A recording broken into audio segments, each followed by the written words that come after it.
Danske Bank. People are cheering, yes. We have an investment company from Holland. And we have ABN AMRO present. And what I would first like to do is elaborate a little bit on our morning session.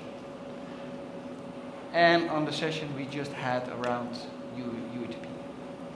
In the morning session it was actually said that the big companies are actually a little bit running towards the end of their business models.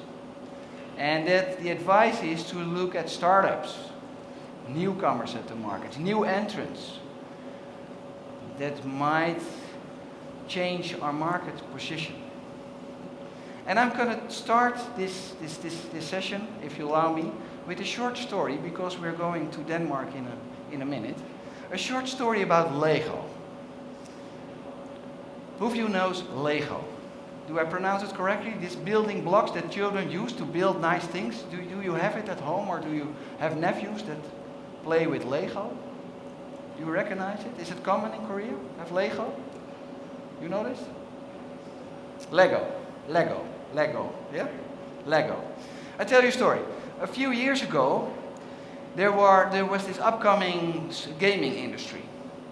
And all kinds of advisors and consultants were saying to Lego, oh, please get rid of all those building blocks. This is not the future. The children of today and the future will do gaming. They will not play with building blocks and create something themselves. They will do the gaming.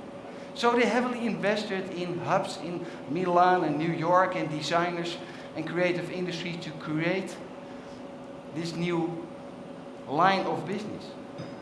And they invested so much money in that almost you saw the revenues of Lego decrease, because there was no attention anymore for their core business, the Lego blocks. You know that there are 80 Lego blocks per inhabitant of this planet.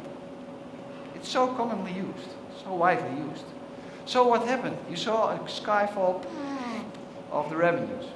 Unfortunately, they had a contract with Steven Spielberg around Star Wars Lego that saved them a little bit. And then the ancestor of Lego came into the organization again. Well, guys, what happened? This was not the plan.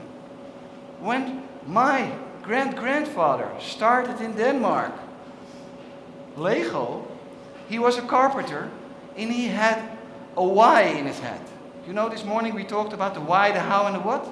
He had the why in his head and he said, I want to have good play, serious play, good play that really enhances fantasy of children and some older adults that still want to be children, to play and learn.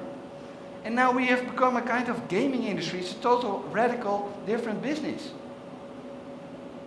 So he came back to his core and said, where do we come from in our why? And what do we need to do in order to have our revenues grow again? So they built an interaction with their clients. What do you want? What would you like? So Lego Technic was one of the results of those conversations. But also for girls. Lego girl puppets were created. Also by the interaction of clients. There are a whole group of client groups that make their own design of Lego. This is co-creation. But the important the essence of this story is, please stay with your core. Cherish what have brought you so far. And do also the new. And make it combinatoric. In a previous presentation we had Paul Iske talking about combinatoric innovation. It's the existing generation with the next generation that makes the link. It's the financial industry and the logistic industry that makes the link. It's combinatoric. And that is a really creating factor in order to enhance our business models. So how can we really deal with new entrants? And that's the question I have for Jesper Nielsen. He is responsible for business and innovation and did big turnarounds at Danske Bank, a very well-known, highly respected bank, based in Denmark, of course.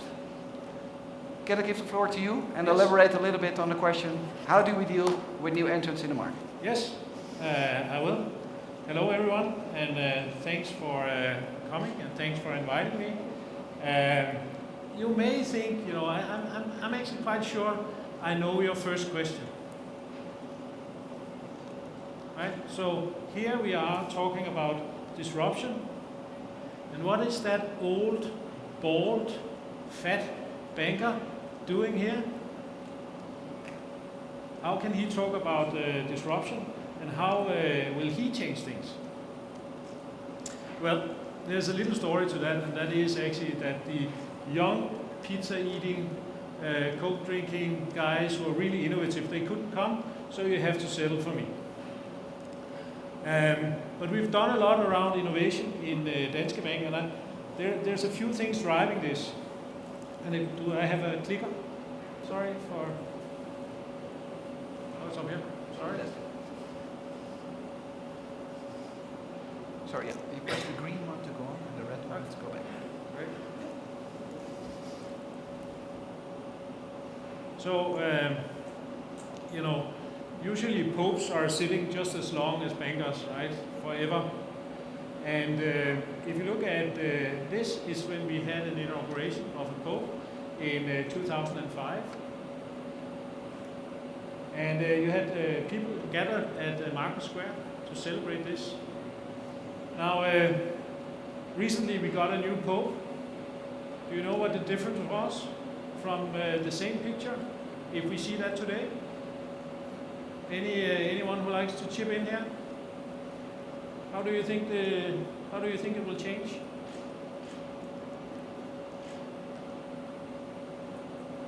Do you think there will be more or less light?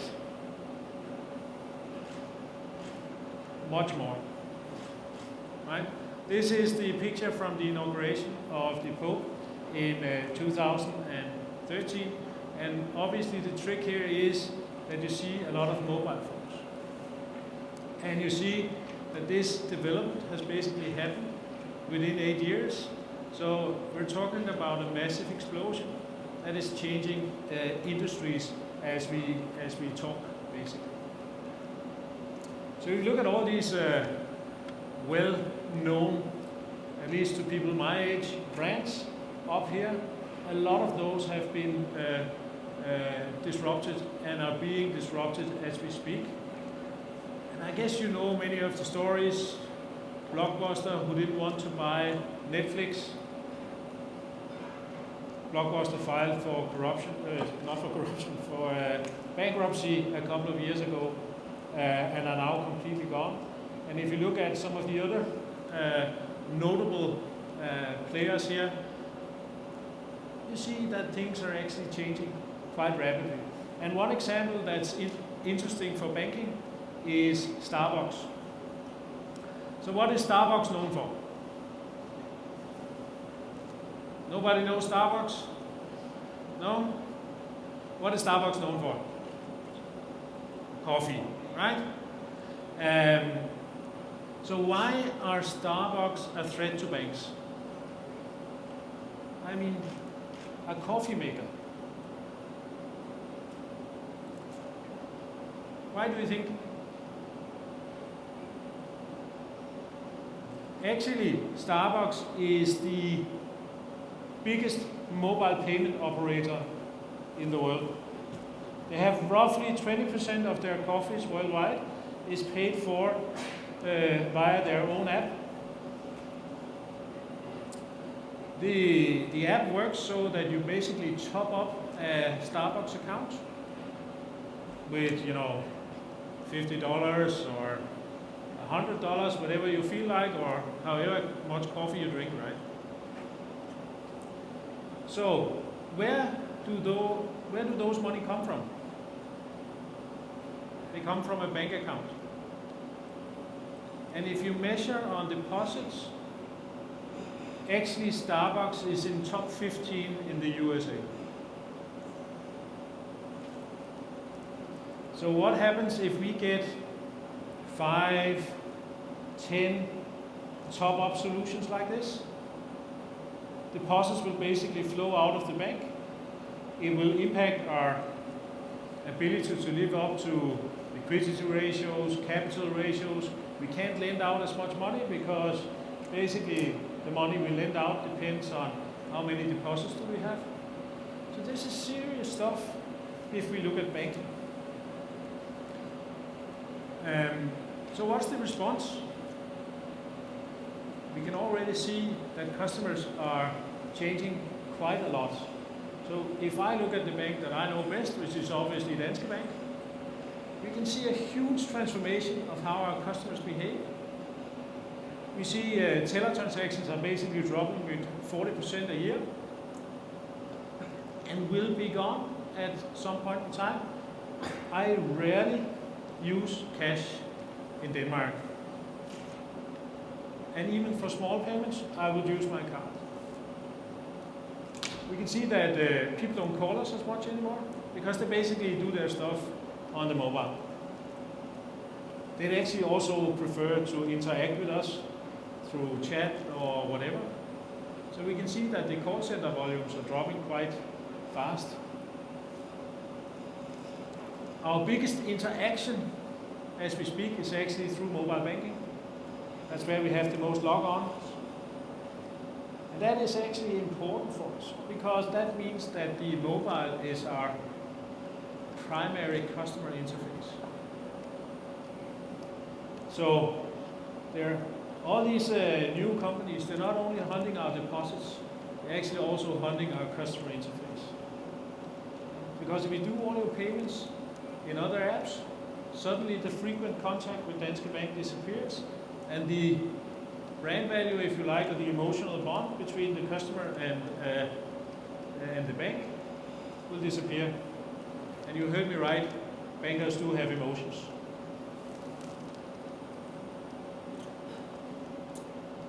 So one of our starting points was to say, how can we actually create something that keeps the interface? And how can we avoid all these deposits just flowing out of the bank? And there's one immediate answer to that, obviously, which is we want to be best on mobile payments. Because from there we can own the customer interface, and we can not only own the customer interface when they do peer-to-peer solutions, we can also work on facilitating that customers see the bank every time they transact. So we launched this 2 years ago, and we've stumbled on something that has been hugely successful. And when I say stumbled, it's not that we made this by accident, but we never dreamed of how fast this went. Actually, mobile pay is now on every second smartphone in Denmark. We have a transaction, I think it's every fourth second. We have more than 100,000 transactions a day, and I know that doesn't sound of much in Korea, but in a small country with 5 million inhabitants, it is actually quite a lot. So great traction on the consumer side, but what we've also built is a suite of payment products. So we have a small merchant app, which is basically a point of sale. We have solutions for large merchants. We support web shops, so you no longer have to type in your credit card. Basically, when you transact with a website, you can use mobile pay. We support charity organizations, but we also support what we call API integration. That's basically, I think today or maybe tomorrow, we launch a product together with the Danish Postal Services, where you can basically pay for your stamps and get your stamps online via mobile pay. So this has a widespread interaction, and we don't make a lot of money on this right now, at least. But we have 67% of the consumers in mobile pay are customers with other banks. So we actually have a direct link into almost the rest of the Danish banking market. So that's obviously huge. But what we also have is that for the merchant side, we have become a hugely interesting partner. So they actually come to us and say, should we create a great customer experience together? Because you have all these consumers and we have all these products we would like to sell. You know, what can we do together? So not just do we get, actually create great customer experiences, we also get a new business partner. And obviously, if they become customers of the bank on the merchant side as well, it's an even better deal. But that's not important for us.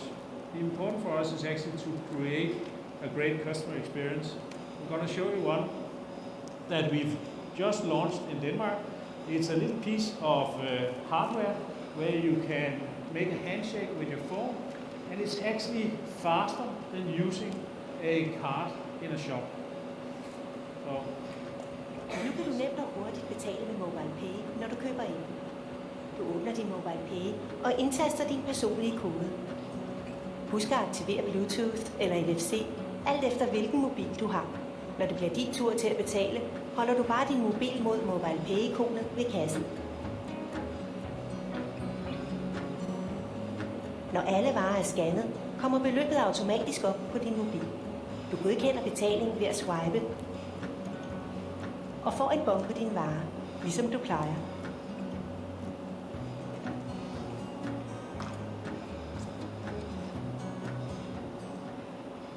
So this is quite easy. It has also already taken 3% of the payments in the shops where we've implemented it after 2 months. So this creates a new bank and it connects us in a different way with the customers, which is really, really great for us because we've also suffered a bit under the financial crisis, and our brand has suffered a lot. So actually coming out with something new, creative, interacting with the customers is important. And I think on the co-creation part, this is all developed together with customers, not to the customers, but with the customers. So we have huge customer interaction and partnerships both on the consumer and on the merchant side. So it also gives us relations that are unique.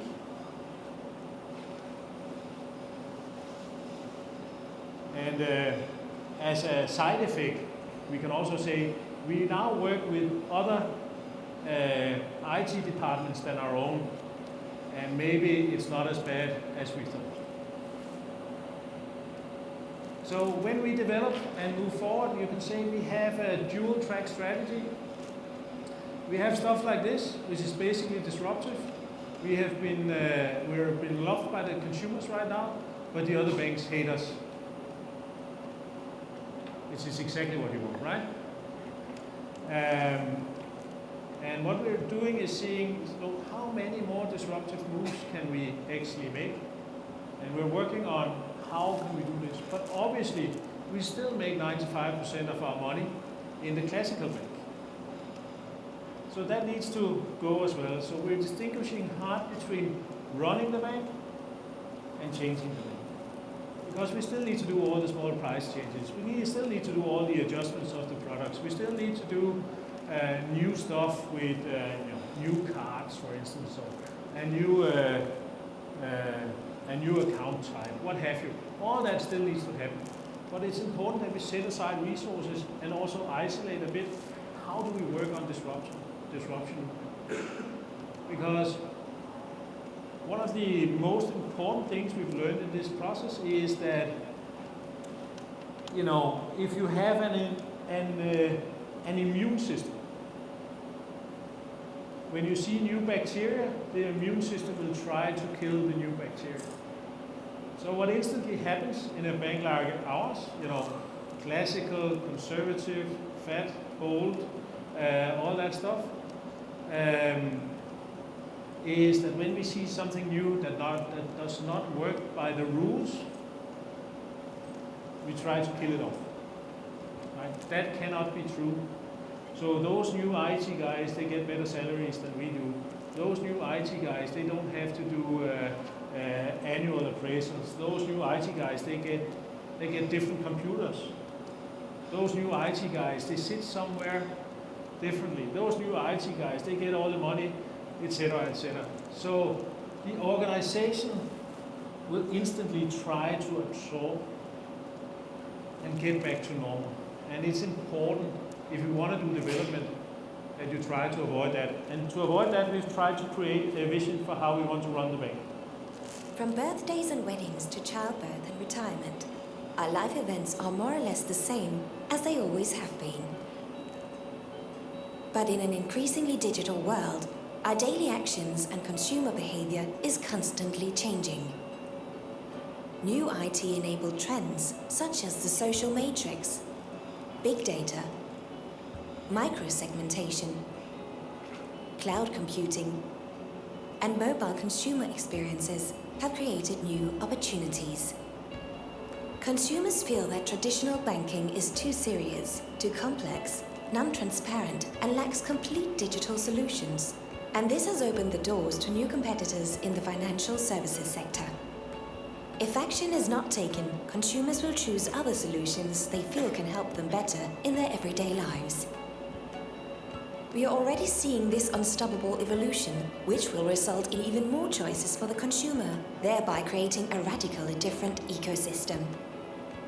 The consumer's daily demands are clear. They want control, optimized spending, to be met with true engagement and understanding of their needs. And above all, it must be easy.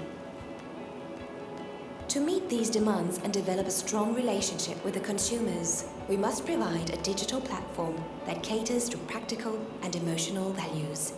And just as Spotify revolutionized music, Netflix revolutionized movies, and Airbnb revolutionized travel, Danske Bank should also revolutionize banking. Mobile pay has proven we are capable. But with our new platform, we want to take it one step further and become the consumer's trusted companion in their day-to-day spending and throughout their life events. As part, we wish to offer merchants an improved payment platform, along with enhanced customer loyalty, insights, and marketing.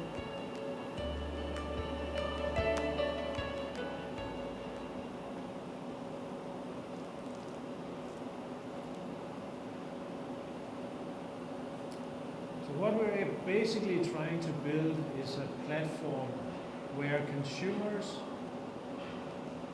and companies can meet, because at the center of that, there's almost always a payment. So actually owning that interface is hugely important. And the other thing you can build is you can try to build ecosystems around this. So this is not just payment land. This is service land. So what can you do for consumers and companies that help them? If you look at the consumer, you can of course make the payment extremely easy. But could you also make sure that all receipts are stored? Could you make sure that they get loyalty points every time they shop? You know these cards where you get, the 10th cup of coffee free? How many has ever gotten to the 10th cup of coffee? Because I've never tried it, because I always, lose those cards. Could it be so that you just get your mobile pay receipt and there's a zero and thanks for being loyal to Kelly's Coffee? Now that would be great for the consumer, but it would also be great for the merchant, right? Because suddenly he can engage directly and give the consumers a unique experience and make sure that they are loyal to him and make sure that they get the opportunities and offers that they actually want to give to the consumers. Because when we put out new products or we put out new discounts, we don't do it for consumers not to use them. We do it because we want them to interact with us and use our shop. But that's the most important thing. And the other thing we can start telling businesses is, we know an awful lot of people, about people when they use this, right? So in our new product for mobile pay business, we're actually also selling data. I have a challenge question for you. Yes? In this morning we have talked about the why, the how, and the what. And this product seems perfectly on how to further engage with your customers, by delivering a very, very nice radical product, radical innovation. To do everything with the thing we have constantly in our hands or at our body, and that's a mobile phone. Can you elaborate a little bit more on where does Danske Bank come from in his genes, in his mission statement, why he has made these steps? Yeah, I can, for sure. Well, Danske Bank is a 140-year-old bank. We are the biggest bank in Denmark. We have smaller banks in all the Nordic countries. We have a bank in the UK, and we had a bank in Ireland. That's long gone, obviously. So we also, just like you guys, burned our fingers heavily under the financial crisis. And I think when we look at the why here, it's not just a smart gimmick for customers. It's a complete new way of doing banking. We believe fundamentally that the financial industry are facing the biggest changes we've ever seen. And we're seeing the banking industry basically explode. Because usually, and I think that's been common in all countries, we have worked together. We've created clearing systems, we've created formats, we have talked in closed environments about how to do new cards and what technologies would we have on our platform. That's all gone. I'd much rather cooperate with Google than I'd cooperate with another bank in Denmark. Because Google can give me leverage, they can give me differentiation, and they can teach me something I didn't know about how to run customers differently or interact with customers differently. So that change is basically at the heart of this. Obviously, we also hope to make more money when we get a better cooperation with our customers, but that's actually not at the heart of it. This is about truly engaging with customers to gain a different relation, because we've had a very traditional banking relation. And to actually be and keep the customer interface, we need a completely new relationship. Did that answer your question? Yes, perfect. Thank you. So we're very much looking into partnerships right now. Large merchants, state authorities. So we're linking up with all municipalities in Denmark, for instance, which we weren't not a business we were very close to before. We're partnering up with IT companies in developing new solutions. And I think this is basically open platform. Now, our IT department always gets very nervous when I say open platform, but we have to be open, and we need to be open to partners. Because creating an ecosystem you can't do just on your own. You basically need to create the glue, but you can't do all that on your own. Very few companies can. Apple may be a good example of, with music services and computers and cell phones and what have you. But it would be very hard for us to do this alone. And we're also a regulated entity, so that also means that what we do needs to have something to do with banking. So to actually create the total experience, we need to partner. But the customers also want us to partner, right? They want smart, integrated solutions. And by the way, they're all happy to engage. So when we actually ask, when we work together in partnerships, there's a huge enthusiasm from all parties, not least us, because we also need to work differently. So what does it take? Agile development, the courage to say we want to do this fast, and we want to do it with a partner that we may not know so well. So let me give you an example. We've built a coffee shop together with a small Danish company.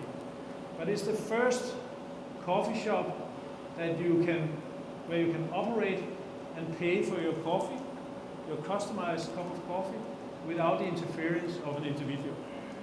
So we make barista quality coffee, a barista quality payment as well. So So we invested in this together, and could you ever imagine, or we could never imagine, at least a couple of years ago, to build a coffee shop. Oh, sorry. Collaboration is absolutely key, and if you're not willing to collaborate and compromise and develop together, you should not get into this business. It's hugely important that you keep an open mind and actually live off it instead of seeing it as a threat. And the last thing is involvement of the customers. You become so much wiser when you actually talk to the guys that are going to use this. And take it seriously. So this interaction also needs to actually make the product different. So you shouldn't go around asking, don't you think this is a great product? Because then it's already too late. Right? Then you have invested. Then you have made it. Then you have made your mind up. You should come with early prototypes to the market. You should work with fast and agile development on those prototypes to actually get into the space where you can work with stuff like this. That's it. Questions? I tried to ask some while we did the presentation. So, but now the floor is yours. Now you can ask me questions. So, what would you like to know more about? Or we can also do it at the end. That's no problem. When all the speakers have done their presentations. So. Yeah, we keep the questions for a moment. Thank you very much, Jasper. Thank you. Damien van der Bijl. He is a Dutch guy working for a public investment company. Investing 100 million on budget in all kinds of development. And my starting question for Damien is, why? Please go ahead. Thank you. I will get to the why. Thank you for allowing me to tell you a little bit about my work and what we do at Innovation Quarter in South Holland, or West Holland, as we call it when we're over here. I think we heard a very interesting perspective on the banks and the reactions to disruptions that are happening. I think technology is about to disrupt everything. We've already seen it in a number of industries, but a lot more industries or sectors can still be disrupted just because of the potential of technology.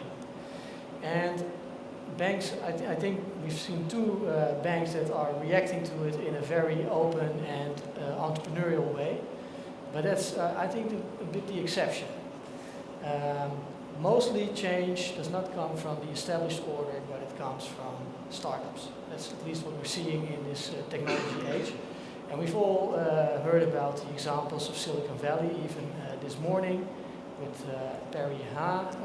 I think it's a very good example of how innovation is being pushed onto the market in an interaction between investors and entrepreneurs. And so that's where I work as well. In Holland, we don't have the kind of infrastructure or ecosystem of established venture capital firms in the private sector yet. Of course, we do have private sector venture capital firms, but they don't yet have the track record of Silicon Valley. And of course, that's where we all want to go. So the government has set up a number of funds, public sector funds, to take up this role, and in doing so also create the market and make sure that more private investors are becoming active. And that's what I would like to talk to you about. I think it also maybe answers a little bit the why question that Hans had.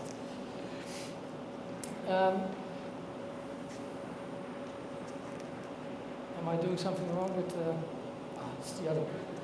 There are two green buttons. Yeah, thanks. To start, I don't know how many people in the audience are actually from venture capital or know much about it, so I thought I'd start a little bit about what it is, how it works. Then I'll talk to you about the regional development agencies in the Netherlands, and my organization, Innovation Quarter, is one of those regional development agencies, and we were actually only started last year.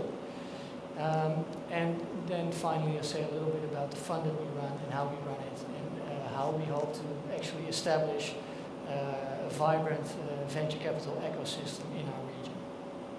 And it says Q&A in the bottom, but please, if you have a question as I speak, just shout out and I'll make some time for it. So I think the main question is whether or not the government can actually do this effectively. I think there's a very good incentive in venture capital that it's, I have a private fund, it's my money, or I raise money from partners around me, and I'm going to invest in companies. So because it's my money, I'm going to make really sure that I'm going to pick the winners, and I'm going to put in all my effort to make them grow, and that we're going to make good returns. So in government, of course, it works differently. The money comes from the taxpayers, it goes to the government, and they distribute it into funds, and then there are basically civil servants that are doing the transactions. So do they have the same kind of incentive to also make the best deals possible? So I think we should look at that, and I also understood from some of the people I've talked to before the conference that in Korea there's also a challenge in making more of the venture funding in the country, and that also the government is looking at several ways to implement this. So I think this is a very relevant question that we are also facing, and I'm not sure if we have the final answer yet, but it's always in the back of our minds that we are actually, as a government, intervening in a market that's basically a private market. So we are disturbing the market in a way, and I believe that it should be a temporary intervention by the government, and that eventually you have a good private sector venture capital infrastructure. So, and I will answer that question hopefully by talking about the experience that we've had in Holland. So venture capital, basically the dynamics is someone starts a firm, invents something brilliant, and needs money to make prototypes, to start commercializing, to start building an organization. So before you finally have a company that earns certain stable or growing cash flow. Banks are not going to do this. This is too high risk. They were doing it, at least in Holland, up until 2007, a little bit. But since 2007, we've had too much pressure from regulations on banks to do these kind of high risk deals. So someone comes up with this brilliant plan, comes to me, says, hey, I need 1 million euros. I say, okay, I invest it, and I value your company at 2 million pre-money, put in 1 million, so I get 33% of the company. We start working, we make the company grow, and eventually the company has a very nice EBITDA, and we start looking for a potential buyer, and we sell it for 30 million. Well, I have 33% of the share, we sell it for 30. So my investment of 1 million is now 10 million, and we have a money multiple of 10, and that's an IRR of about 60%, so that's great, right? Because the interest rate in Holland is nothing at the moment. So you get a very high return, but that's always because there's a very high risk involved. Typically in an investment portfolio in venture capital you have 10 deals. 2 of them will go bankrupt along the way, 6 will become zombies, which means that they don't die, but they're not really going anywhere. And then maybe 1 or 2 will actually become a hit. And with those 2 deals you need to recoup all the money that you actually made. And of course it may also take a bit longer to get to the point where you can make the return. And the way IRR works is that if it takes a year longer, it takes a huge chunk of your return. And often along the way you find out that we had this business plan and we started out, we thought we could do it with 1 million, but then after 2 years they come knocking on our door and they say, we ran out, there's still the promise, we can still make it, but we need a million more. Or we're going to expand internationally, so we need to set up some offices and whatever, or we see this other opportunity, or we made a pivot, so we need to do more R&D. And then we need to put more money in there if we want to actually make the return. So the chance that you actually make this perfect deal where you get this enormous return is also very small. So on a portfolio basis, it's already quite challenging in this early stage type of deal that we do to make a good return. And it also means that you need to diversify. So you need to have a sizable portfolio, enough spread in your portfolio so that you can actually have a chance of picking those winners. And this is basically the timeline. So you invest at t equals 0. Before the time you put an enormous amount of effort and time into researching the deal, understanding the market, technology, looking at the team, the organization. And you always have a highly tailor-made deal, which is also very time-consuming. And then throughout the involvement in the participation, you're spending an enormous amount of time and energy into actually making the company grow. And you do this together with the entrepreneur. But this is, of course, where it has to happen. This is where you actually create that value. So it's not a lazy, put 1 million euros in here and get 10 million euros there. You actually have to work very hard for that before you can make a profitable exit. And coming back to the question, why does government intervene? We believe that it's a vital element in actually making innovation proceed from the R&D lab into the market.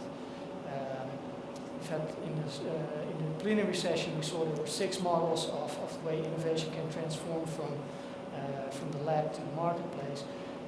I personally believe that the entrepreneurship and investors together are the best motor to make this happen. Also because there is a very strong incentive to make the right choices. In a larger organizations, and maybe in the bank this happens as well, people create pet projects and because they identify with the project and they can create a little position for themselves and the project lingers on and never gets anywhere. Basically, you could have killed it 2 years ago and started something new, but it doesn't happen. In entrepreneurial venture capital, it does happen very fast. If it doesn't work after half a year, after a year, get rid of it, start something new. In Holland, at least, and I think most of Europe, this is the case, the venture capital funds that we do have are relatively young, so they don't have much track record in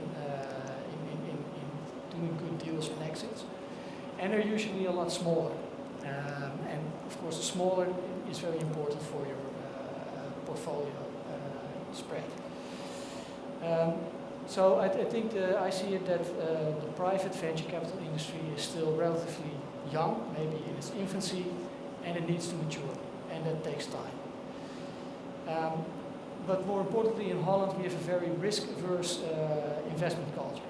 I think we have about, I have the figure somewhere here, about 1,200 billion euros in pension money. We have Holland has 15 or 16 million inhabitants. We have the largest pension capital in the world. And what are we doing with it? We're not investing it in startups. We're investing it, I think about 85% of it abroad. Mostly in large infrastructural investments because if you manage those amounts, you actually need to do big projects. So going back, that's actually why we have said, okay, we need to somehow get this venture capital industry going, and that's also how we are operating as a public sector venture capital fund. So we provide leverage, we co-invest with private investors so they have less risk. We, well, you know, together you can do a lot more due diligence, so that's a very important way to attract them into the market. So in Holland there are several instruments actually to stimulate private investments into early stage companies. So the first one is an innovation credit. It's basically a soft loan for an innovative company to do technical R&D. And we have a seed capital arrangement, and that is a loan for seed stage funds. So you can actually, you raise 4 or 5 million and you can get 4 or 5 million, so you have a bigger fund to work with. And there's the Dutch Venture Initiative, which is a similar kind of structure, but more for larger venture capital funds. And I think this is mostly what the banks are working with, is secured SME loans. So the ABN AMRO provides a loan to an SME, pays a premium to the national government, and the government secures the loan for 65%. And for companies, a very important one is the tax deduction on R&D spending. With large amounts of money, only fractions are actually being poured into SME funding, and most of that is then still, well, you know, small companies that are actually running good, stable cash flows. So that brings me to the regional development agencies and why we are founded and how we are working. This is a map of Holland. I haven't translated the names of the provinces, but basically we have now 5 regional development agencies. There's one in the north of the Netherlands, one in the east, one in the south, and one in the, well, the North Brabant area, the green area. And these were all founded in the peripheral economic regions of the country, because most of the economy is actually centered in the west. And why were they founded there and when? So what we saw in 1960s, 1970s is that first the textile industry, which was very centered into the eastern part of the country, that all went away. We started buying clothes from Asia, and we lost the industry in Holland. In 1974, the mines were closed, and it was already mentioned, this company called DSM. It used to be the National Mining Company. It actually stands for Dutch State Mines. But they closed the mine, so they didn't have any business anymore. And they transformed eventually into a chemical company and are now still a very important employer. And North Brabant was actually famous for 2 or 3 things. The first is Guus Hiddink, of course. He was the coach of PSV, the Philips football club. So the second thing is Philips. And the third thing was it was the home of our only Dutch remaining car company. And then you see a fine example of the kind of cars that they built in the 1970s. And of course, in the 1990s, Philips was facing big trouble, I think, because some companies in Korea were also coming up, and also in Japan, of course. And in the car industry, DAF, the Dutch car manufacturer, went broke. So in these regions, suddenly we were all very dependent on a number of strong existing industries. They basically went away and created a lot of unemployment. And this is a chart of the 1974 to 2009 of unemployment. And you see that from the start of the 1980s, for about 10 years, unemployment was very high, actually higher than we've seen in the most recent economic crisis. And well, the government had to respond, of course. So they started all kinds of, first they increased public spending, which worked, of course, until government also had to cut their budgets. So in the 1980s, it was austerity. Also some industrial politics, some support to some companies, but this, of course, is no longer allowed under European Union regulations, and it didn't really work. But also because unemployment was high, they said, okay, we are going to allow people to retire early. But in addition, there were also some regional measures, and so this is where the regional development agencies were created. Usually they have 4 tasks: stimulate innovation, R&D, and open innovation, to promote inward investment, Korean companies, for example, to settle into the region, some spatial planning, and to provide funding with investment funds to innovative startups and fast-growing companies. Well, does it work? It has been evaluated a couple of times, and overall, the response is quite positive. What we do see is that about 50 to 60% of venture capital deals in the Netherlands are done together with one of the RDAs, one of the regional development agencies. So we are actually quite important in this industry. Now, has it actually worked? Well, I think yes. So now we have in the eastern part, we used to have the textile, now we have high-tech fibers. Dutch State Mines has transformed it to DSM, a large chemical company with an open innovation campus.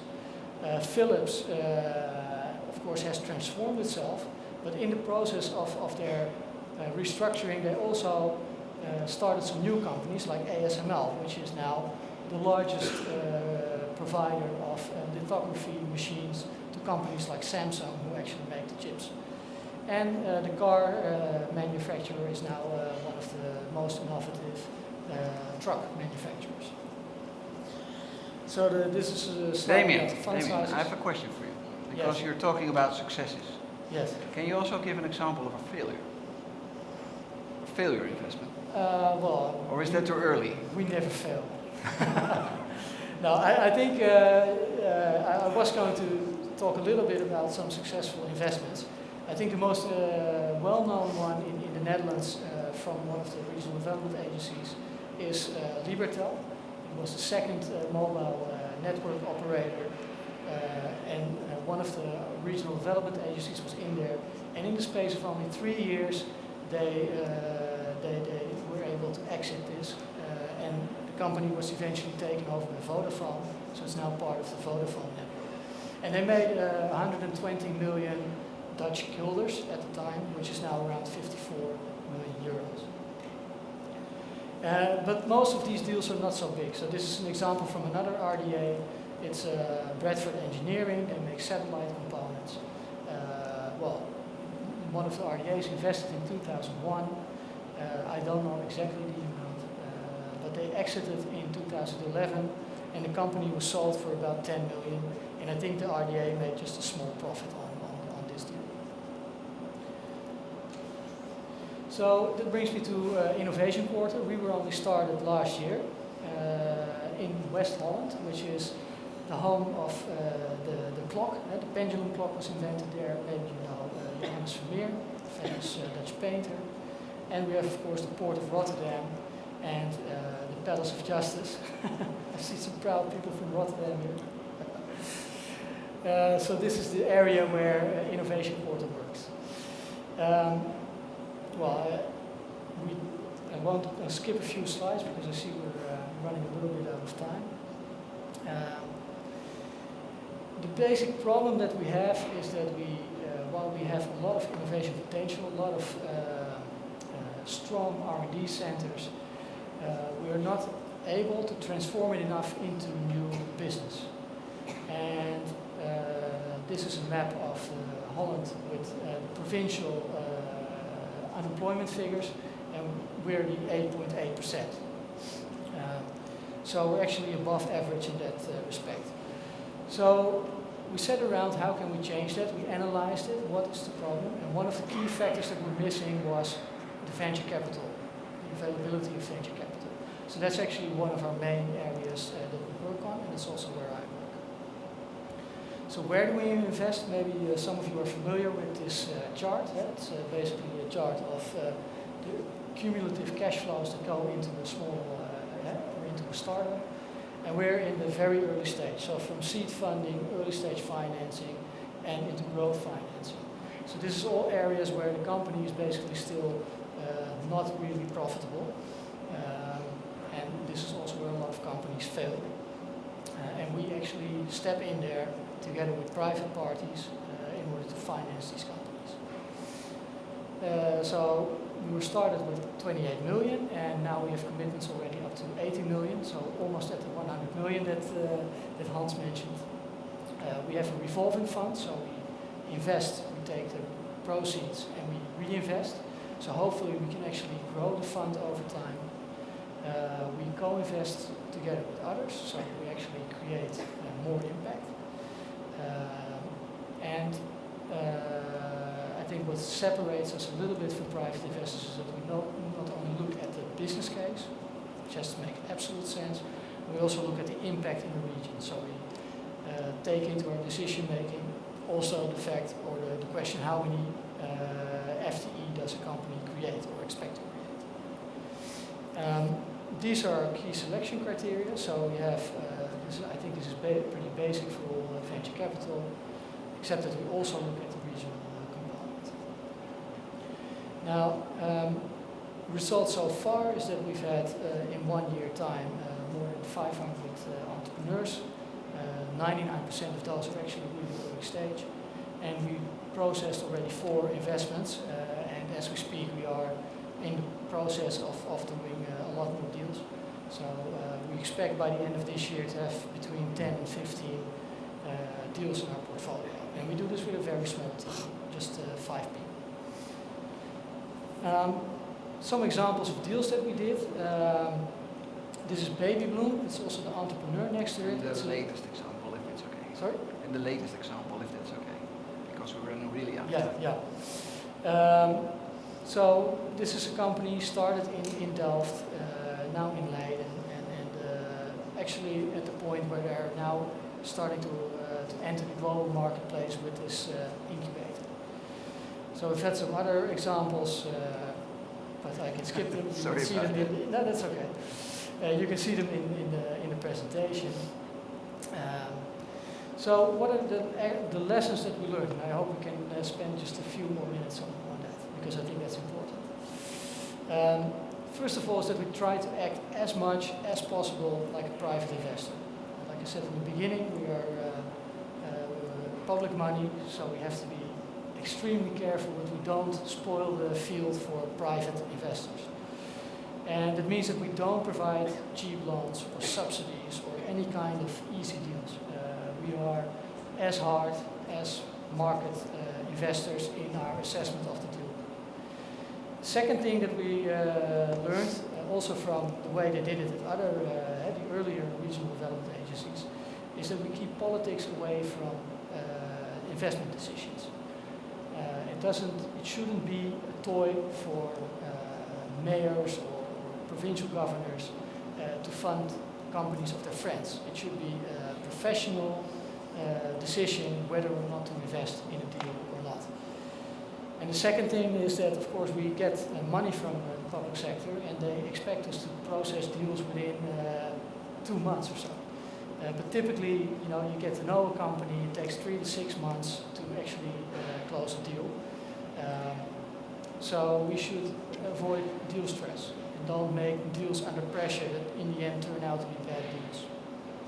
And what we see is that the complexity of the work is often misunderstood by people from the public sector who are not so familiar with the nitty-gritty of making a company work. And the other thing that's very important for us is that we always work together with private investors, and it has a number of advantages for us. First, of course, we have a market check on the terms that we propose to a company. So if a private investor says, these are good terms, then we're not spoiling the market. Second is that if you do due diligence together, you actually do it better, and you can use the expertise of specialized investors.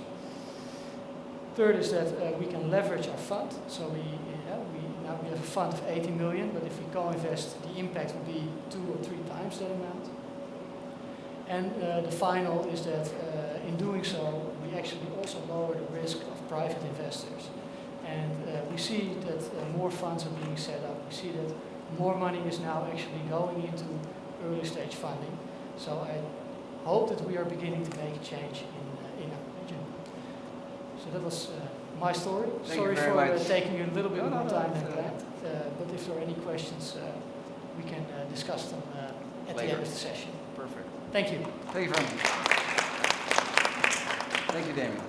What we learned from Professor Iske in the beginning of this afternoon, you might have seen him, is that we can be very open about our successes and be proud of that if we also take the time to elaborate on our failures. And it's the banking industry which is the focus on for this afternoon.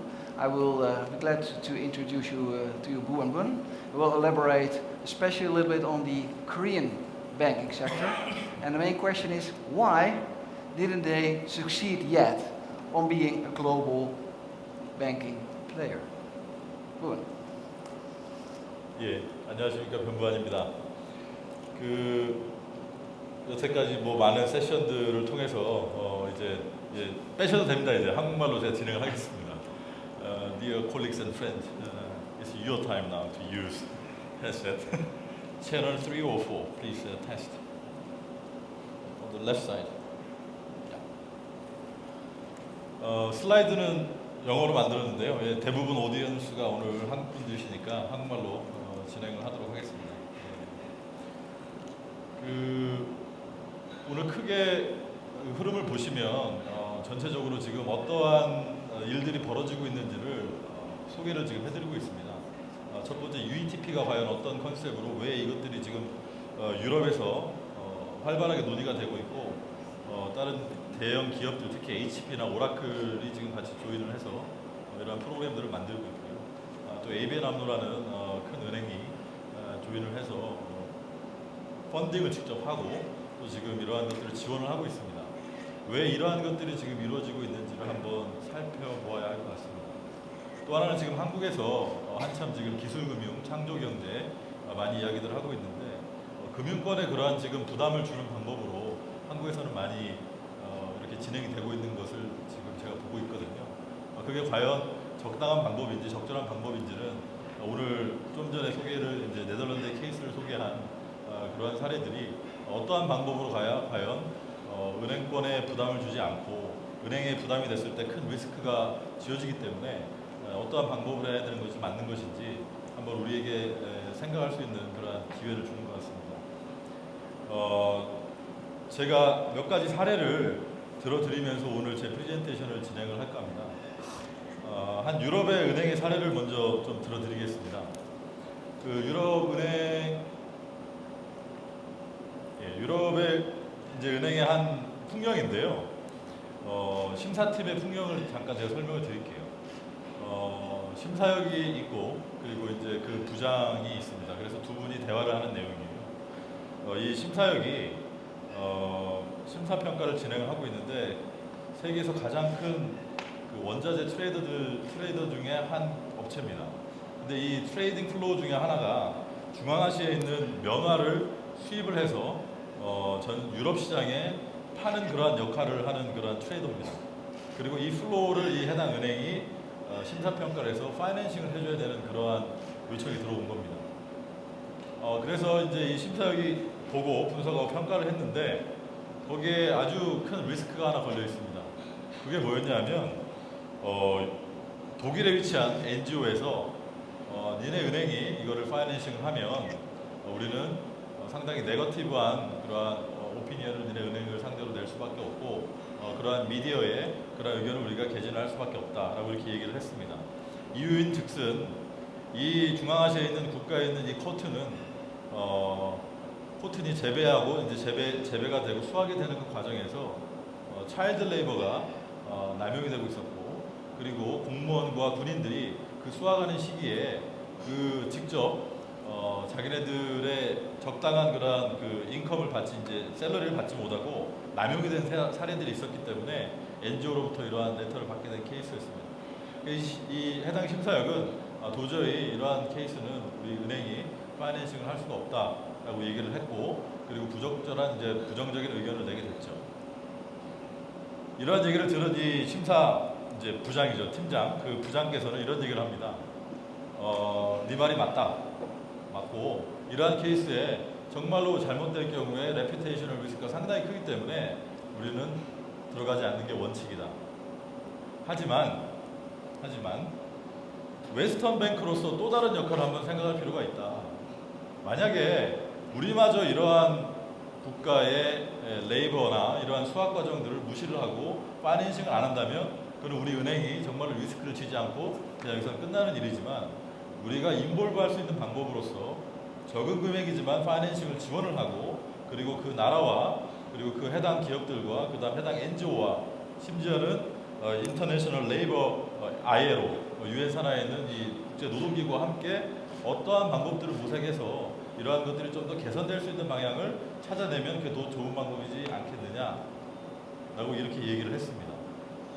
이 해당 심사역은 어떤 느낌이 들었을까요? 예, 상당히 기분이 좋았습니다. 왜냐하면 자기가 일상적인 은행 업무를 하고 있지만 세계가 변하고 그리고 좀 더 나은 방향으로 발전할 수 있는데 기여를 할 수 있다는 그러한 것들로 정말로 기분이 좋아졌습니다. 이러한 가치들이 한 예지만요. 이러한 가치들이 지금 전반적으로 전 세계 금융기관들에서 강조하고 있고 그리고 여러 가지 루트를 통해서 지금 추진하고 있는 그러한 내용들입니다. 이게 단순히 한국 같으면 식목일날 어디 가서 나무를 많이 심고 그리고 겨울에 어디 가서 연탄을 많이 날라드리고 사회 공헌 차원을 뛰어넘어서 이제 그들의 데일리 비즈니스에 좀 더 서스테너블한 그로스를 추진하고 창출해내기 위해서 이러한 역할들이 강조되고 있는 거죠. 왜 이런 말씀을 드리냐면 결국 우리가 추구하는 글로벌 뱅킹의 비전 그리고 그러한 도전 과제들은 결국 전 세계적으로 이러한 은행 산업들에서 어떠한 가치들이 중요시하게 공유되고 있고 그리고 어떠한 흐름으로 이어지고 있는지를 아는 데서부터 파악이 된다고 생각을 해서 말씀드린 겁니다.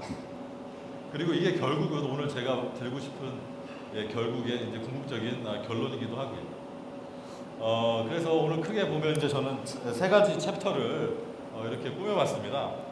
한 가지는 지금 현재 그러면 한국의 금융 산업이 위치해 있는 현황이 어떤 지금 우리가 어느 위치에 지금 놓여 있는지 그걸 좀 한번 살펴볼 필요가 있을 것 같고요. 그리고 그럼 경쟁 우위를 지키기 위해서 한국의 금융 산업이 앞으로 어떻게 그러한 경쟁 성장 전략을 추구를 해야 그러한 우리가 원하는 그 목표에 도달할 수 있을지 그러한 내용들을 한번 케이스 스터디를 통해서 분석을 한 결과를 제가 정리를 좀 해봤습니다.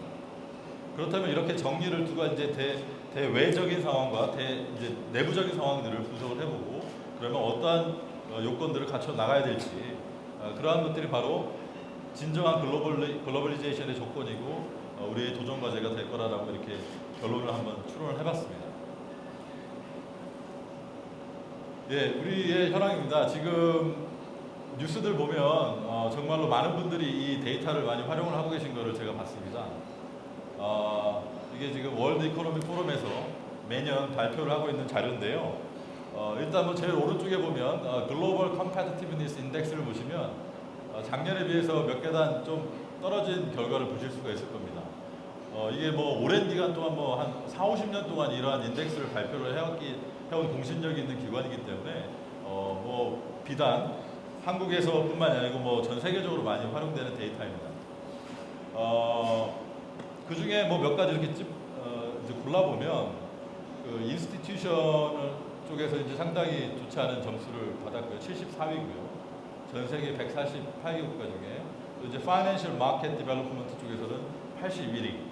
나머지 부분은 뭐 상당히 좋은 점수죠. 매크로 이코노믹 엔바이런먼트라든지 인프라스트럭처라든지 이건 뭐 그동안 우리가 추진해왔던 정부에서 중점을 두었던 경제발전 과제들과도 상당히 일맥상통하는 그런 거라고 볼 수 있고요. 좌측을 보시면 가장 어려운 한국에서 비즈니스를 하는데 가장 어려운 측면을 골라봐라 했을 때 파이낸싱에 액세스하는 게 제일 어렵다. 그래서 지금 정부에서 추진하고 있는 뭐 창조경제, 창조금융, 기술금융과도 일맥상통하는 부분이라 할 수 있겠습니다. 그리고 또 하나 흥미로운 점은 경제 이제 폴러시 자체가 이제 스테이블하지 않다, 인스테빌리티다. 이게 가장 어려운 비즈니스를 한국에서 하는데 어려운 부분 중에 하나다. 이거와 관련돼서 또 예를 좀 들고 넘어가도록 하겠습니다. 지난 20년 동안 우리 그 동북아 금융 허브를 추진하기 위해서 역대 정부들이 많은 노력을 해왔습니다.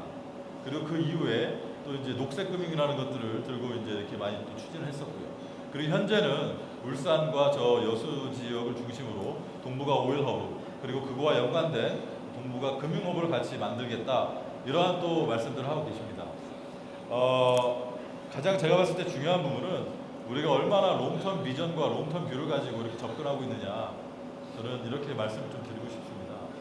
단순히 그때의 상황에 맞게 뭐 그 지역의 정치적인 현황이라든지 그 지역의 어떤 그런 것들에 모두 중점을 두고 이러한 정책을 추진하기보다 정말로 우리가 추구하고자 하는 롱텀 글로벌 파이낸셜 인스티튜션의 골이 무엇인지 한번 심각하게 고민을 해보고 추진을 해야 될 시점이 아닌가 이렇게 저는 생각을 합니다. 이게 이제 우리 이제 한국이 처한 그리고 그 한국의 금융산업이 처한 그러한 그 대외적인 성적표라고 이제 볼 수 있을 겁니다. 그래서 뭐 여러 가지 점수가 뭐 정책적인 면 그리고 이제 마켓 디벨롭먼트 측면에서든지 또 이제 인스티튜션적인 면에서도 상당히 우리가 지금 처해 있는 그 한국의 상황보다도 뒤처져 있는 부분들이고 이게 이제 결국 개선의 여지가 있는 부분들이라 이렇게 생각할 수 있을 것 같습니다. 이제 그 다음에 이제 그 은행 그 세부적인 면으로 들어가서 본다면 여러 가지 툴이 있겠습니다만 가장 베이직한 툴, 기초적인 툴 중에 하나는 과연 이 은행 산업에서 이제 은행들이 얼마나 스테이블하고 그리고 얼마나 안정적으로 롱텀 비전을 가지고 이 은행을 경영을 하고 있는지 이러한 지표들을 보는 것일 겁니다. 가장 기본적인 툴로는 뭐 카멜 어프로치가 많이 활용이 되고 있는데요. 얼마나 그 갖고 있는 자산이 이제 적절하냐, 그리고 가지고 있는 에셋의 퀄리티가 얼마나 양호한지, 그 다음에 이제 그 은행에 있는 매니지먼트가 얼마나 스테이블하고 전문성을 가지고 있는지, 그 다음에 이제 어닝 얼마나 수익률을 창출하고 만들어내는데 이제 시장에서 성공적인지, 그 다음에 이제 리퀴디티, 이제 유동성 문제죠. 이제 바셀 3에서도 이러한 것들이 점점 더 강조되고 있는 그러한 상황이기도 합니다. 이러한 기본적인 틀에서 좀 더 익스펜션을 해서 본다면 이제 카멜의 기본적인 그러한 룰이 있고요. 그 다음에 이제 인더스트리 자체의 그러한 다이나믹스들을 동시에 이렇게 한번 고려를 해볼 수가 있을 것 같습니다. 또 아울러서 그러면 이 각 은행들이 그러면 어떻게 결국 밸류를 창출을 해내고 그 시장에서 그 자기네들의 마켓 리더십을 유지해 나가는지를 또 살펴볼 필요가 있을 겁니다. 그래서 이제 베이직 그 어세스먼트 툴에서 좀 더 확장된 형태의 이러한 툴을 가지고 제가 케이스 스터디를 한 것들을 먼저 이제 결과를 먼저 보여드리도록 하겠습니다. 결국은 각 이제 시장에서 이제 경쟁을 하고 시장에서 존재하는 그런 은행들이 어떻게 시장에서 밸류를 창출해내고 그리고 창출된 밸류를 그 포지션을 메인테인하고 유지하기 위해서 어떻게 프로텍팅을 해 나가느냐, 그리고 그러기 위해서는 어떠한 자산과 어떠한 에셋이 필요하느냐, 이러한 접근 방법을 활용을 한 겁니다. 그래서 중앙에는 은행이 놓여 있고요. 버티컬 라인에서 보시면은 이게 수익 창출, 즉 밸류 크리에이션과 관련된 부분입니다. 얼마나 낮은 펀딩 코스트를 가지고 커스터머들한테 좀 더 효과적인 뱅킹 프로덕트를 제공했을 때 여기서 창출되는 것이 바로 가치고요. 그 이제 호리존털 라인, 레터럴 라인을 보시면은 밸류를 다른 은행에 비해서 내가 어떠한 효과적인 마케팅 툴이라든지 그리고 얼마나 내가 글로벌한 프레젠스를 가지고 글로벌한 그러한 입장에서 이런 서비스를 제공할 것인지, 이러한 측면에서 보는 이제 밸류 캡처와 동시에 밸류 프로텍션을 이제 설명을 하는 그런 툴입니다. 이 프레젠테이션은 그 아마 공유가 될 거고요. 여러분들 차후에 혹시 내용 관련돼서 이제 질문사항 있으시면 언제든지 이후에 메일로 넣어주시면 제가 설명을 드리도록 하겠습니다. 그래서 그러면 각 어떤 인디케이터들이 밸류 크리에이션, 밸류 어프로프리에이션, 밸류 프로텍션과 관련이 있느냐를 제가 한번 나눠봤습니다. 그래서 이제 밸류 크리에이션에는 뱅킹 프로덕트, 어떤 뱅킹 프로덕트를 가지고 있느냐, 그리고 그 은행들이 갖고 있는 파이낸셜 인스티튜션이 갖고 있는 프로덕트 믹스, 그다음에 어떻게 레귤레이션에 대응하는 방법, 그다음에 이제 매크로 스테빌리티, 뭐 에셋 퀄리티, 이러한 내용들이 들어갈 겁니다. 그래서 테스팅 인디케이터로 제가 활용한 거는 이제 net interest margin, 그다음에 fee income margin, 그다음에 liquidity ratio, country rating 등이 이제 들어가고요. 특히 이제 피인컴 마진 같은 경우는 기본적으로 얼마나 은행이 대출로 통해서 이자 수익을 얻느냐에 이제 치중하는 것보다 얼마나 다른 다양한 프로덕트와 서비스들을 활용을 해서 시장에 제공을 하고 그로 인해서 수익을 얻어내는지를 볼 수 있는 아주 중요한 인디케이터로 활용을 많이 하였습니다. 그러면 이제 밸류를 이제 창출해내는 것뿐만이 아니고 어떻게 밸류를 확보하고 가치를 내 것으로 만드느냐 또한 아주 중요한 이슈다라고 이제 할 수 있습니다. 그러한 인디케이터로는 얼마나 그 은행에서 이제 있는 그 크레딧 커미티, 그 여신위원회에서 얼마나 전문성을 가지고 해당 프로덕트들을 쉽게 프로세싱을 할 수 있는지 그러한 것들이 인디케이터로 평가가 되었고요. 그 다음에 이제 동시에 프로비전, 이 은행들이 갖고 있는 프로비전 레이시오가 얼마나 잘 매니지가 되고 메인테인 되고 하고 있는지, 그 다음에 글로벌 프레젠스가 아무래도 많이 있으면 많이 있을수록 가치 확보가 더 쉽겠죠. 동시에 이렇게 유용된 가치들은 프로텍션의 메커니즘을 또 생각하지 않을 수가 없습니다. 항상 경쟁을 하는 거기 때문에 그러한 프로텍션의 메커니즘으로서는 매니지먼트에서 구조, 그 다음에 얼마나 그 은행들이 그 레퓨테이셔널 리스크라든지 CSR 리스크들을 매니징하고 관리해 나가는지, 그 다음에 동시에 브랜드 밸류를 얼마나 창출해 나가고 또 메인테인해 나가는지 이러한 가치들을 동시에 한번 분석을 해봤고요. 보면 이제 결과가 이제 4가지 은행들을 한번 제가 뽑아왔습니다. 각 지역별로 하나는 개란티 뱅크는 이제 터키계 은행이고요. KB는 뭐 한국계 은행이 여기 뭐 계실 수도 있고요. ABNAM은 이제 뭐 제가 지금 속해 있는 은행입니다. 그리고 HSBC는 다 아시겠죠? 이제 영국계 은행인데 보면 그 이쪽 데이터를 보시면 일단 뭐 파이낸셜 퍼포먼스만 먼저 보면 2010년부터 보면 이게 단위는 밀리언이고요. HSBC 같은 경우는 아주 꾸준한 성장세고 아주 안정적인 그러한 그 데이터를 보여주고 있죠. 그래서 17조 원, 거의 18조 원 수준의 넷 프로핏을 기록을 했습니다. 2013년도에. 이제 ABNAMD 같은 경우는 뭐 그전에는 훨씬 좋은 성적을 거뒀지만 그래도 뭐 1조 4천억 정도의 이제 매출을 계속 그 영업이 넷 인컴을 기록을 하고 있고요. 여러 가지 이유가 있겠습니다만 뭐 상당히 많이 이렇게 수축되는 그런 모양새를 보이고 있습니다. 흥미로운 점은 터키에 속한 이 개란티 뱅크인데요. 컨트리 웨이팅이 WB밖에 되지 않습니다. 펀딩 코스트에서 분명히 그 네거티브한 영향을 미칠 수 있는데 이익을 보면 뭐 단순히 2014년도에만 이렇게 이익을 낸 게 아니고 2010년부터 꾸준한 이러한 이익을 지금 내고 있거든요. 그 이유도 이제 그 이후에 여러 가지 에셋 관련된 부분에서 이제 설명이 되는데요. 일반적으로 이제 뭐 HSBC 같은 경우는 뭐 가장 뭐 제일 성공적인 그러한 위너에 속하는 그런 클래시피케이션에 속하는 그런 은행이고 내용을 보자면 일단 뭐 비즈니스 스트럭처가 상당히 글로벌하고 안정적으로 다 이루어져 있습니다. 다음 페이지에 보시면 여기 보시면은 HSBC 같은 경우는 6,200여 개의 점포가 74개국에 지금 포진을 해 있고요. 그래서 아주 강력한 그 글로벌 프레젠스를 통해서 80% 이상의 수익이 지금 non EU 마켓에서 창출이 되고 있습니다. 상당히 뭐 이러한 모습으로 가야 된다라고 할 정도로 아주 그 강력한 그런 글로벌 프레젠스를 통해서 수익을 창출해내고 있습니다. 그 캐피탈 부분에서 보시면 뭐 모든 은행들이 아주 상당히 안정적인 캐피탈 스트럭처를 가지고 있고요. 그 다음에 밸류 캡처링 측면에서 이제 뭐 HSBC는 제가 설명을 드렸습니다. 강력한 그 글로벌 프레젠스. 그 다음에 여기 또 이제 외환은행 같은 경우도 한국의 외환은행 같은 경우도 뭐 23개국에 54개의 점포를 가지고 그래도 상당히 큰 그런 글로벌 네트워크를 가지고 있지만 중요한 거는 이 피인컴 레이시오입니다. 개란티 뱅크나 ABNAMD나 HSBC 등은 피로 인해서 이제 창출되는 인컴이 통상 20% 이상에서 25%까지 이렇게 되고 있는데 상당히 외환은행의 경우는 이제 뭐 미비한 그런 수준이고요. 다른 은행들을 비교했을 때도 이 은행들과 한국의 다른 은행들을 비교했을 때도 이 정도의 레벨을 갖고 있는 피인컴은 거의 없는 것으로 제가 파악을 했습니다. 결국은 얼마나 다양한 그 프로덕트를 창출을 해내고 있고 그 고객의 니드에 맞는 그런 서비스를 만들어낼 수 있느냐, 이러한 부분들이 핵심 관건으로 이렇게 이제 보여지고 데이터를 통해서 보여지고 있습니다. 이제 마지막으로 이제 밸류 프로텍션 쪽에서 보시면 매니지먼트 문제입니다.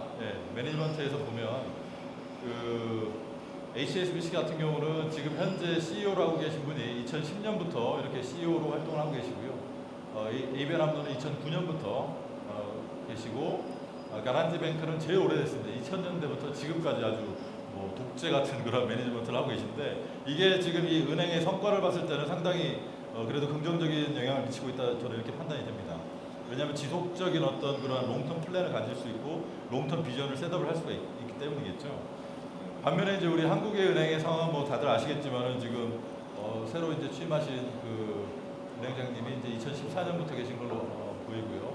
전에 계신 분도 그렇게 오랜 동안 이렇게 자리에 계시지 않았던 걸로 보여집니다. 과연 이러한 그 짧은 그 CEO 매니지먼트들의 그 경영 환경이 얼마나 이분들께서 롱텀 비전과 롱텀 골을 가질 수 있고 은행들을 그러한 글로벌한 어떤 리딩 뱅크로 끌고 갈 수 있는 그런 역량을 발휘할 수 있는데 도움이 되는지 상당히 좀 의문이 많이 이제 제기가 됩니다. 뭐 인프루먼트를 이제 개선하고 또 발전시켜야 될 과제로 저는 생각이 되고요. 이러한 분석을 통해서 이제 뭐 시간이 상당히 촉박하기 때문에 20분 안에서 이거를 다 해결하려니까 촉박하기 때문에 바로 넘어가겠습니다. 그럼 이제 이러한 분석의 틀을 놓고 봤을 때 우리가 가지고 가야 하는 그러한 다음 단계, 그리고 어떤 도전 과제들은 어떤 것이 될 것인지 한번 보겠습니다. 아까 이제 짧게 설명드렸지만 여태까지 해온 그러한 우리의 전략적 플랜, 전략적 과정들은 봤을 때 롱텀 뷰가 없고, 그리고 그때그때 상황에 맞는 어떤 정치적인 결정들이 많지 않았나 이렇게 생각이 되고요. 그렇기 때문에 우리가 얻을 수 있었던 그러한 그 성공의 열매는 많지 않았던 것이 현실인 것 같습니다. 그래서 정말 중요한 것은 우리가 원하는 금융의 모습, 그리고 우리가 앞으로 어떠한 금융을 우리나라에 그리고 이 지역에 꾸려 나갈지 한번 깊은 생각과 그리고 토의가 먼저 진행이 돼야 되지 않을까 이렇게 생각이 됩니다.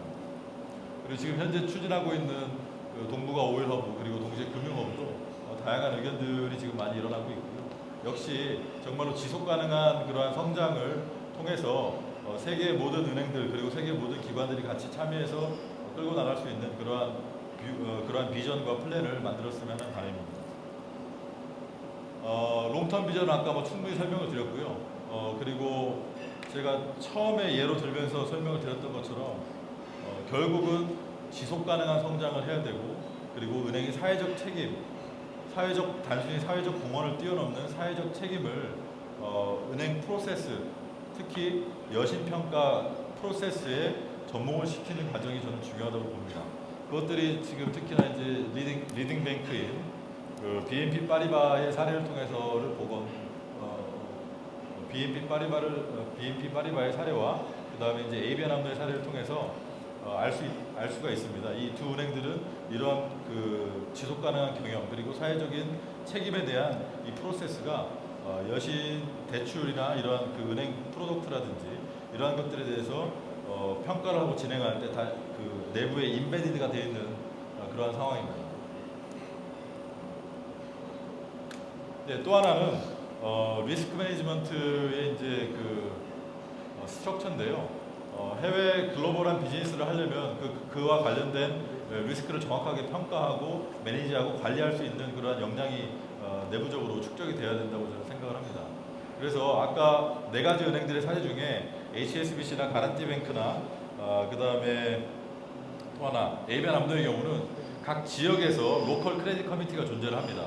예를 들어 싱가포르나 두바이에서 이러한 대출이 진행이 되고 실질적인 프로덕트 서비스를 제공을 할 그러한 그 비즈니스가 이제 있으면 그 지역에서 아는 전문가들이 그 지역의 내 로컬 크레딧 커미티를 통해서 1차적인 승인과 심사가 이루어지고 있거든요.